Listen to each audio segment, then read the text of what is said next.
ලංකාවේ පළවෙනි වතාවට front and rear body kits ගහලා 2025 ටාටා මාකෝ පොලෝ බස් එකකට කරපු වෙනස් විදි වැඩක් තමයි මේ තියෙන්නේ.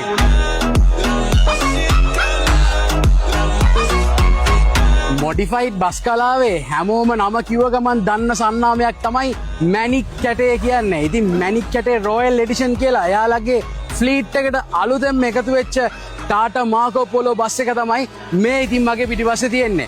ඉතින් ඒ කස්ටමර් අපිට මේ බස් එක ගෙනත් දාලා කිව්වේ එයාලා ගාව පොඩි අයිඩියා එකක් තිබ්බා. මම මේ පික්චර් එක පෙන්නන්නම්. මේ විදිහට එයා කිව්වා අපිට අලුත් වැඩක් ලංකාවේ ඇතුලේ කරන්න බෑද කියලා. මොකද ලංකාවේ මේ වෙද්දි මේක කරනකම් කිසිම තැනක අලුත් ටාටා මාකෝ පොලෝ බස් එකකට මේ වගේ බොඩි කිට් එකක් කරලා තිබ්බේ නෑ. ඉතින් අපි මේ අභියෝගේ බාර අරගත්තා. මොකද අපේ ෆයිබර් සප්ලයර්ස්ලත් එක්ක එකතු වෙලා අපේ අත්දැකීමුත් පාවිච්චි කරලා එයාලගේ අදහසුයි ඔක්කොම එකතු කරලා තමයි මේ වැඩේ මේ විදියට අපි නිර්මාණය කරේ. ඉතින් ඔහොම මෙන්න ළඟට මම පෙන්නන්න මේ සම්පූර්ණ බොඩි කිට් එක අපි කරලා තියෙන ෆුල් ෆයිබර් කියන මටීරියල් එක. මොකද දැන් මේ දවස්වල තියෙන ප්‍රශ්නත් එක්ක බලපු ගමන් යන්න ආයිසරයක් යකඩෙන් පුම්බල ගහලා කියලා.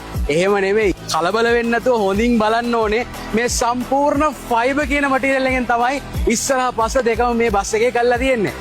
මොකද ෆයිබර් බොඩි කිට් එකක් කියන්නේ සාමාන්‍යයෙන් ජපනීස් යුරෝපියන් ඕනම වාහනයකට කරන මොඩිෆිකේෂන් එකක්. ඉතින් ඇයි බස් වලටත් අපිට මේ වගේ දෙයක් කරන්න බැරි? ඉතින් ඔහොම බඳේ ඩිසයින් එක ගත්තොත් මේ කස්ටමර් අපිට කිව්වා රූප දාලා අනම්මනම් දේවල් කරන්න එපා කියලා. ඒ දෙයට අපිත් එක හෙලා කැමති වුණා. මොකද අපි රූප දාලා අනම්මනම් ඩිසයින්ස් දැම්මොත් ඒක කාලයක් ඇද්දි ඒක නිකන් අවුට්ඩේට් වෙනවා. හැබැයි මේකට තනිකර අපි ස්ට්‍රයිප්ස් මේ ලයින් ඩිසයින්ස් ගහලා තමයි මේ විදියට මේ ආර්ට්වර්ක් එක කරේ. මොකද මේ බස් එක අවුරුදු 10ක් ගියත් මේ ඩිසයින් එක පරණ වෙන්නේ නැහැ. ඉතින් ඔහොම වෙන්න අනිත් දේ බලන්න ෂයින් එක කොහොමද කියලා.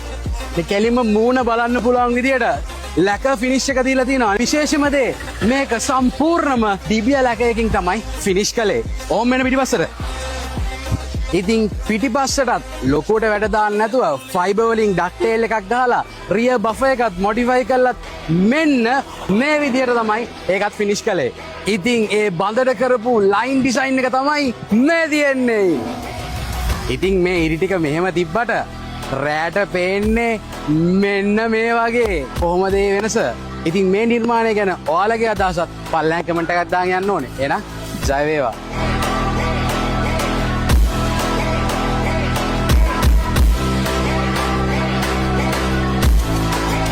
මතක හිටින්න බ්‍රෑන්ඩ් කරන්න අනුර ඇඩ්වර්ටයිසිං ප්‍රයිවට් ලිමිටඩ්. මේ විදියට තමයි ඒකත් ෆිනිෂ් කළේ.